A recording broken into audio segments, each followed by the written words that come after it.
Salut, c'est Marion Richard, bienvenue dans cette chaîne pour cette nouvelle vidéo. On parle ici de grandir en conscience, d'évoluer avec les technologies, que ce soit des technologies digitales ou corporelles.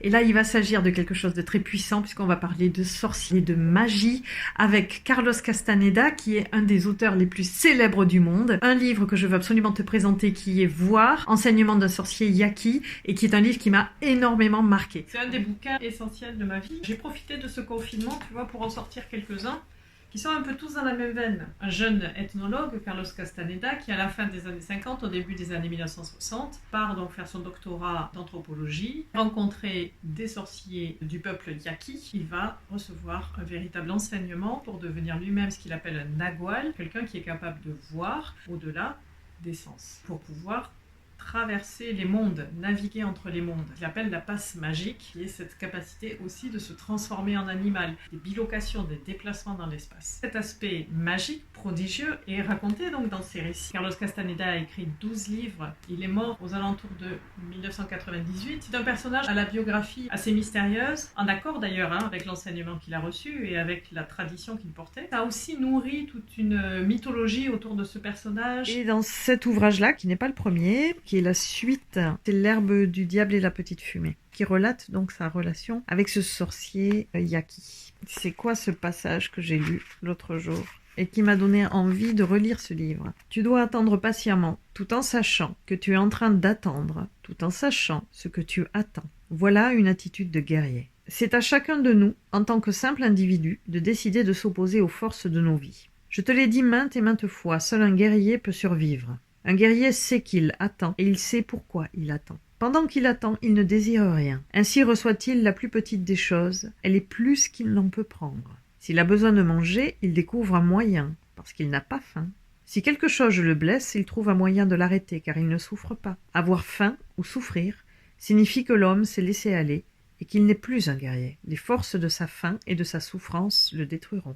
On n'est pas tous destinés à avoir un mental de guerrier et à vouloir devenir des guerriers. Nous sommes tous obligés d'avoir quelque chose du guerrier. Et je pense que ceux qui vivent le mieux ce moment, c'est ceux qui savent ce qu'ils attendent. Et c'est très personnel. Tu vas à la rencontre de ce que tu connais déjà, mais que tu as oublié. Tu attends cette rencontre avec toi-même. C'est très puissant. Je pense que pour beaucoup de personnes, d'être enfermé, d'être limité, c'est une expérience aux frontières de la mort. Et que ça peut être d'une angoisse insurmontable. Et pour d'autres, ça va être une rencontre extraordinaire avec son propre pouvoir. Les sorciers, les chamans parlent beaucoup du pouvoir. L'enseignement, c'est de connaître son pouvoir. Et là, nous sommes en train, chacun, de pouvoir toucher nos pouvoirs, sans avoir besoin de partir au Nouveau-Mexique et de nous confronter à des pumas ou à des serpents, et sans avoir besoin de prendre non plus des plantes hallucinogènes. Nous sommes collectivement confrontés à notre nature de guerrier. Quand bien même nous n'avons pas besoin d'avoir tout l'appareil du guerrier, cette lueur en nous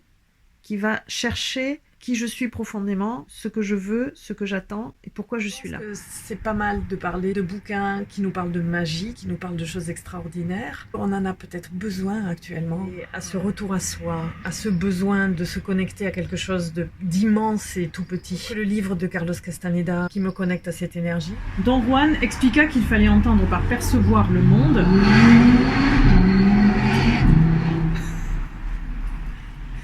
Donc la volonté doit être ce que nous appelons courage, demande Carlos Castaneda. Non, le courage c'est autre chose.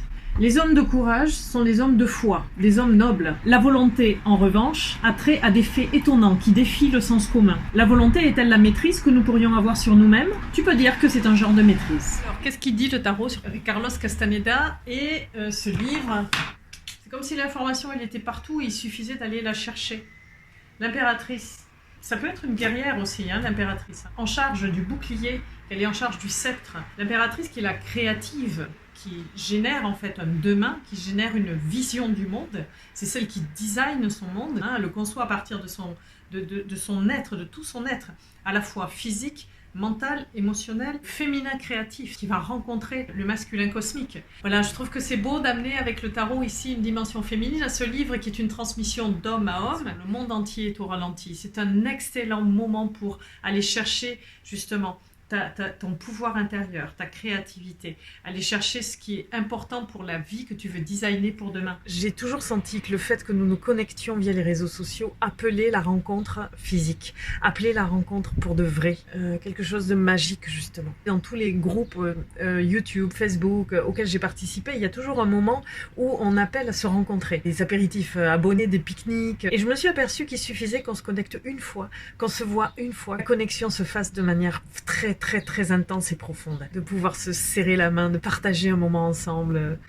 C'est quand même ça le Graal. J'espère te rencontrer un jour, sincèrement. Pour moi, le réseau social, la technologie digitale, ce n'est que la préfiguration de cette grande toile humaine. Nous sommes tous connectés. On l'oublie en permanence et on s'en souvient en permanence. Et c'est aussi ce travail d'oubli et de remémoration qui est à l'œuvre dans le bouquin de Castaneda.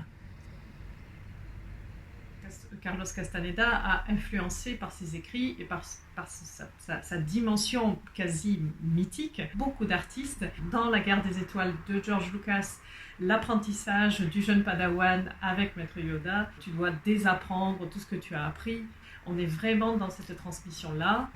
Alessandro Jodorowsky d'ailleurs dit avoir rencontré Carlos Castaneda dans des conditions un petit peu mystérieuses également. Il laisse planer lui aussi le doute sur est-ce que c'est vraiment lui qui a écrit ses livres. Je pense que c'est un doute magique. C'est un doute qui incite à aller voir à l'intérieur ce que l'on ressent en réalité quand on lit le livre. Analysé, c'est très bien écrit, ça se lit comme un roman. Il y a des vieilles sorcières qui font très peur. Il y a toute une population en fait que l'on voit vivre. Il y a des paysages qui sont extrêmement bien décrits.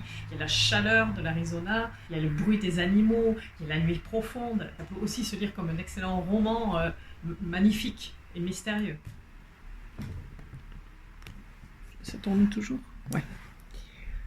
Ce bouquin est venu rencontrer d'autres ouvrages et je voudrais juste te parler de celui-ci. Je vais faire une vidéo, je pense, sur ce souvenir du futur de Romuald Le Terrier et Jocelyn Morisson. On retrouve vraiment des choses qui sont très proches. Il y a une citation qui est ces technologies du corps ont pour fonction de nous connecter au multivers. La science aujourd'hui est en train de rencontrer toute cette connaissance ancestrale qui est notre culture commune de l'humanité. Voilà, j'espère que de ton côté, ça se passe le mieux possible. Surtout là où on est physiquement coincé, toutes les émotions circulent. Tu peux faire des choses très très puissantes pour libérer tes émotions quand bien même tu es confiné dans un tout petit espace. Va voir les vidéos du docteur Tal Schaller. Il appelle ça des techniques HLM pour pas déranger ses voisins. Je te mettrai la vidéo en lien. En plus, elle est super marrante.